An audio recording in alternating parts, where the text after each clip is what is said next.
This is a brief informal presentation of the beta version of the Assistive Product Explorer, an online system being developed by the World Health Organization within the GATE initiative, intended to collect knowledge on assistive technology products and, based on this knowledge, to help the users identify the products that may meet their individual needs. The front end of the system, which is the one we are seeing now, is intended for the public and can be used with or without registration. The difference is that registered users can post their views, comments, or remarks, while non-registered users cannot. Registration is easy and immediate and generates your login credentials. The system provides two search methods. Let us start with the classic search, which is useful when you have already in mind the kind of product you want to search and want to find out all the related information.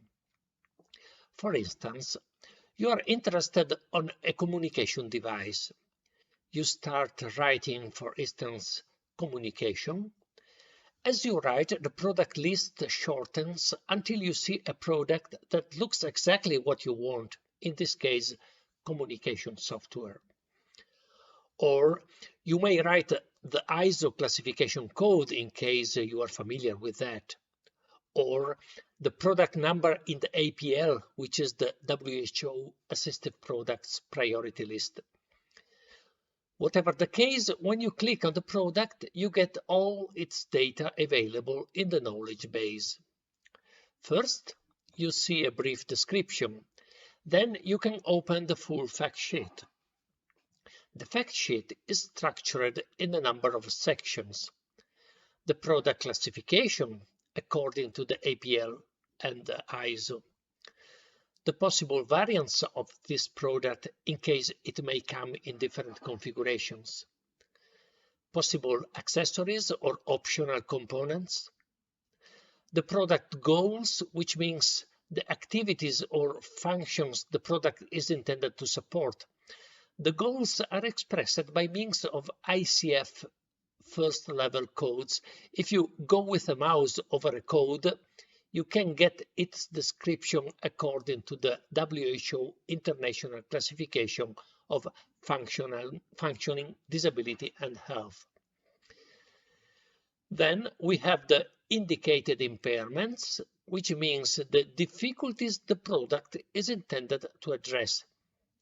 These are expressed by means of ICF second-level codes with possible additional explanation.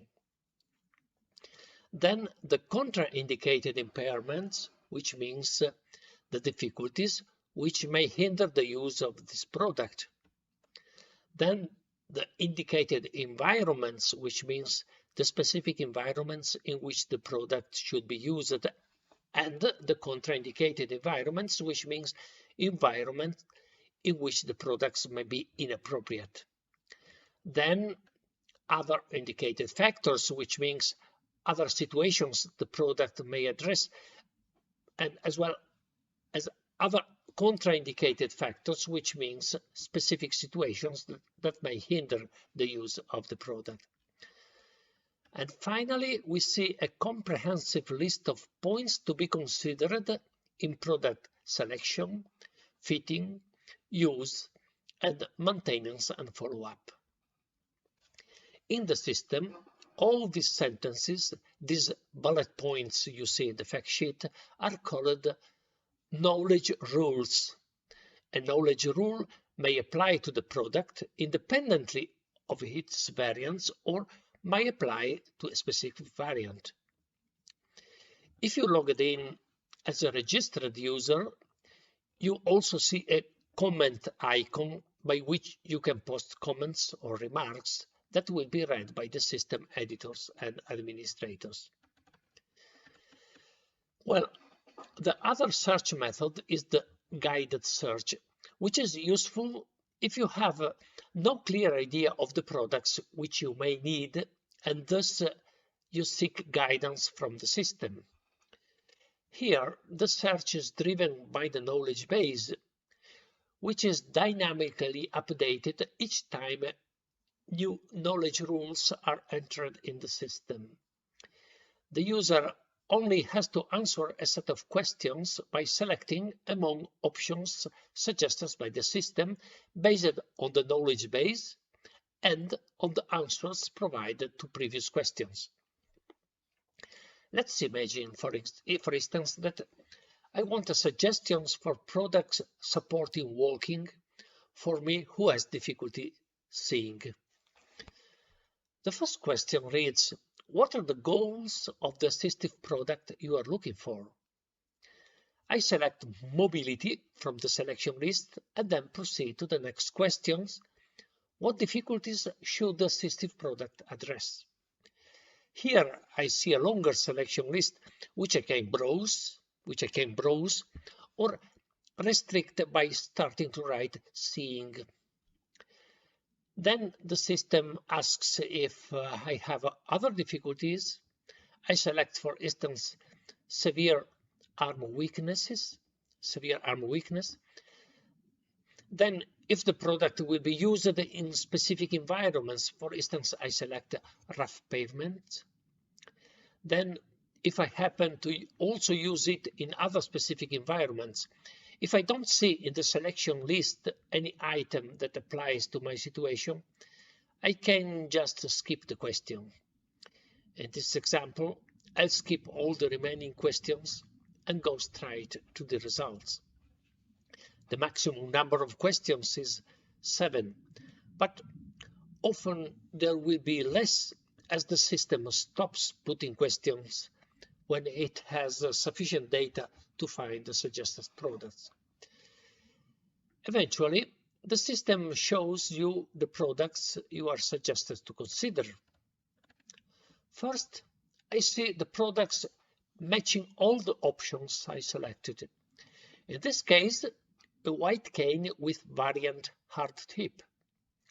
In fact, if I click on why we suggest you consider this product, I see that it matches the goals, the difficulties, and the environments I specified, while it has no contraindications for one of the difficulties I specified. Then I can open the full fact sheet and possibly comment on it exactly as shown before when I showed the classic search. Second, you also see the products that do not match all the options you selected. This is useful because when you perform a search, you are in the middle of a thinking process, and you may sometimes be uncertain about the options to be selected.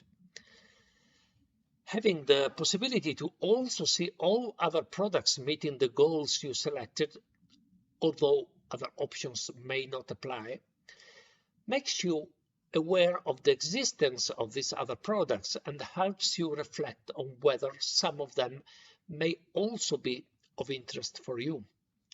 For instance, here we see a handrail, which may be definitely interesting for a person who walks and has difficulties seeing. However, by clicking on why we suggest you consider this product, you will see that it has contraindications for those who have severe arm weakness and has no relation with the kind of pavement you specified. Nevertheless, it might be useful to know that a handrail may be of some use in my situation. This is how the front end of the system works, driven by the system's knowledge base. Now, where the system knowledge base comes from, how is it built? No machine can invent the knowledge. A machine can only process knowledge entered by humans. This is exactly the role of the back end of the system, which needs registration and can be accessed by assistive technology experts as well as by the system editors and administrators. If you have an expert account, you will see a dashboard showing the overall status of the system, a section Products, where you can enter or edit knowledge rules related to products, and the section Search, which replicates the guided search of the front end. In the dashboard, you see that in this moment, the system has a certain number of persons registered as public users, a certain number of experts, and a certain number of people registered as editors. It currently contains a certain number of trusted knowledge rules, which means approved by the editors or the administrators, a certain number of pending rules, which means entered by experts still waiting for approval, and a certain number of draft rules, which means still under processing by the experts. If some activity on knowledge rules has been carried out in this last month, this is shown as an histogram and a numeric and percentage change within each box. Below, you see two visual diagrams showing the distribution of products and knowledge rules. And at the bottom, you can also get an idea of the activity conducted in a certain period in relation to the enrichment of the knowledge base. For instance, we can see how many trusted knowledge rules have been entered in a certain period. In section Products, the expert can enter a new product which is not yet in the system and start entering all information from scratch, or can select an existing product, for instance a rollator, and add additional knowledge rules. For instance, I go to section Possible Accessories or Optional Components, and notice that not all the accessories I have in mind for this product are listed. Just to make an example, which may be unlikely, but is just to show how the system works, I want to add a further accessory, which is a mirror for rear view.